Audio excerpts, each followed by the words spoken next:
கர்த்தருடைய பரிசுத்த நாமத்திற்கு ஸ்தோத்திரம் உண்டாவதாக. இன்றைய ஜீவ வார்த்தை நிகழ்ச்சியை கேட்டுக்கொண்டிருக்கும் அனைவரையும் கர்த்தருடைய பரிசுத்த நாமத்தினால் வாழ்த்துகிறேன், ஆசீர்வதிக்கிறேன். இன்றைய தின தியானத்திற்கு தேவன் கொடுத்த வேத பகுதி அது அப்போஸ்தலர் நடவடிக்கைகள் 15ஆம் அதிகாரம் 17ஆம் வசனம். அப்போஸ்தலர் 15:17. நான் இதற்கு பின்பு திரும்பி வந்து விழுந்து போன தாவீதின் கூடாரத்தை மறுபடியும் எடுப்பித்து அதிலே பழுதானவைகளை மறுபடியும் சீர்படுத்தி அதை செவ்வையாய் நிறுத்துவேன் என்று இவைகளை எல்லாம் செய்கிற கர்த்தர் சொல்லுகிறார் என்று எழுதி இருக்கிறது. இன்றைய தினம் தேவன் உங்கள்கிட்ட சொல்ல ஆசைப்படுகிற ஒரு காரியம் என்னவென்றால், மறுபடியும் எடுத்து நிறுத்துவேன், மறுபடியும் பழுதானவைகளை சீர்படுத்துவேன், உங்களை மறுபடியும் எடுத்து நிறுத்துவேன் அப்படின்னு தேவன் சொல்லுகிறார். ஒருவேளை இதில் சொல்லப்படுகிற காரியம் எப்படி இருக்குன்னா, மறுபடியும் எடுத்து அதிலே பழுதானவைகளை மறுபடியும் சீர்படுத்தி அதை செவ்வையாக நிறுத்துவேன். ஒருவேளை நம்ம வாழ்க்கையில இந்த மாதிரி காரியங்கள் இருக்கிறதா, தேவனுக்கு பிடித்தமில்லாத காரியங்கள் இருக்கிறதா, நம்மளை ஆராய்ச்சி பார்ப்பதற்காக தேவன் நம்மளை அழைக்கிறார். நம்ம தேவன்கிட்ட ஒப்படைக்கும் போது, தேவன்கிட்ட நம்மளை முழு மனதுடன் முழுசா நம்ம தேவன்கிட்ட ஒப்படைக்கும் போது, தேவனை நீ நான் இல்லை ஆண்டவரே, நீங்க தான், என்னால் ஒன்றும் முடியல ஆண்டவரே, எல்லாம் கை மீறி போயிடுச்சு ஆண்டவரே அப்படின்னு தேவன்கிட்ட முழு மனதுடன் ஒப்படைக்கும் பொழுது அவர் என்ன செய்யறாரா, நம்மளை மறுபடி எடுத்து நம்ம வாழ்க்கையிலே பழுதானவைகளை சீர்படுத்தி அவைகளை மறுபடியும் சீர்படுத்துவேன் அப்படின்றார். அப்ப பழுதான காரியங்களை தேவன் விலக்கி போட வல்லவராக இருக்கிறார். இந்த வசனம் எப்படி ஆரம்பிக்குது பாருங்க.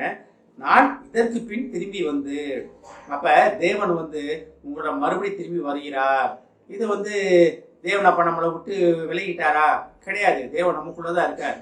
ஆனா நம்மளா தேவனை நோக்கி கூப்பிடாத வரைக்கும் தேவன் நம்ம மட்டும் வரமாட்டாரு. தேவன் நமக்குள்ளதான் வாசம் பண்ணுகிறார், உண்மைதான், இல்லைன்னு இல்லை. ஆனாலும் நம்ம வாய்களை திறந்து, தேவனே நீர் என்னுக்குள் தங்கி இருப்பதை, என்னுடன் இருப்பதை நான் உணர வேண்டும் ஆண்டவரே அப்படின்னு இன்னைக்கு நம்ம வாய்களை திறந்து நம்ம கேட்கும்போது தேவன் நம்மளுடன் இருப்பதை தேவன் நமக்கு உணர செய்ய வல்லவராக இருக்கிறார். அதான் பாருங்க, நான் இதற்கு பின்பு திரும்பி வந்து விழுந்து போன தாவீதின் கூடாரத்தை எடுத்து. இது விழுந்து போன தாவீதின் கூடாரம்னா தாவீதுக்கு தானே சொல்லப்பட்டிருக்கு. நமக்கு என்ன அப்படின்னா, தாவீதின் குமாரன் இயேசுன்றோம், இயேசுவோட சகோதரர்கள் நம்மன்றோம். அப்ப நம்ம எல்லாமே வேதத்தில் சொல்லப்பட்டிருக்கிற காரியங்கள் அனைத்தும் நமக்காக எழுதப்பட்ட காரியங்கள். தாவீதின் கூடாரத்தை எப்படி அவர் திரும்பி எடுத்து சரி பண்ணாரோ, அதே போல நம்ம கூடாரத்தை, கூடாரமாகிய உடம்பை, நம்ம உடம்பு தான் கூடாரம், தேவன் தங்கும் கூடாரம், தேவன் தங்கும் ஆலயம். இதுல நம்ம விழுந்து போன காரியங்கள் அனைத்தையும் என்ன செய்வாராம், விழுந்து போன தாவீதின் கூடாரத்தை மறுபடியும் எடுப்பித்து, அப்ப விழுந்து போன நம்முடைய கூடாரத்தை தேவன் மறுபடியும் எடுப்பித்து நிலை நிறுத்த வல்லவராக இருக்கிறார்.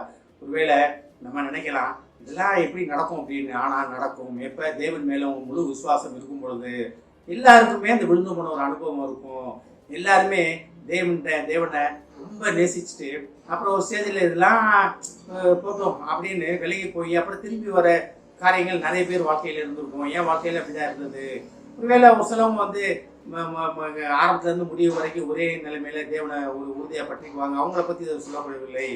விழுந்து போன மக்களை குறித்து, தேவனை விட்டு விலகி போன மக்களை குறித்து, தேவன் வாழும் கூடாரமாகிய நம்ம தேவனை விட்டு விலகி போயிட்டோம்னா நம்ம கூடாரம் விழுந்து போகும். அப்ப நம்மளை திருப்பி கூடாரத்தை மறுபடியும் கூடாரமாகிய நம்மை திருப்பி தேவன் தமது கரத்திலே எடுப்பித்து அதிலே பழுதானவைகளை மறுபடியும் சீர்படுத்தி, அப்ப மறுபடியும் தேவன் நம்மளை எடுத்து பழுதான காரியங்கள்னா என்ன? தேவனுக்கு பிரியமில்லாத காரியங்கள், தேவனுக்கு பிடித்தமில்லாத காரியங்கள் அனைத்தையும் அவர் தேவன் என்ன செய்வாராம், எடுத்து மறுபடியும் சீர்படுத்துவாராம். எதுக்கு சீர்படுத்துவாரு? அவர் தங்கும் இடம், அவர் தங்கி இருக்கிற ஆலயம். ஒரு வீட்டுக்குள்ள போறீங்க, அந்த வீடு குப்பையா இருந்தா நீங்க அப்படியே இருந்துருவீங்களா?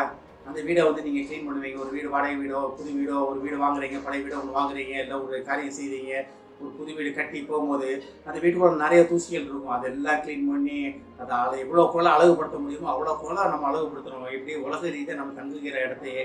அப்ப தேவன் தங்குகிற இடமாகிய கூடாரமாகிய நம்மளை தேவன் எவ்வளவு சுத்தமாக இருக்க வேண்டும் என்று ஆசைப்படுவார்.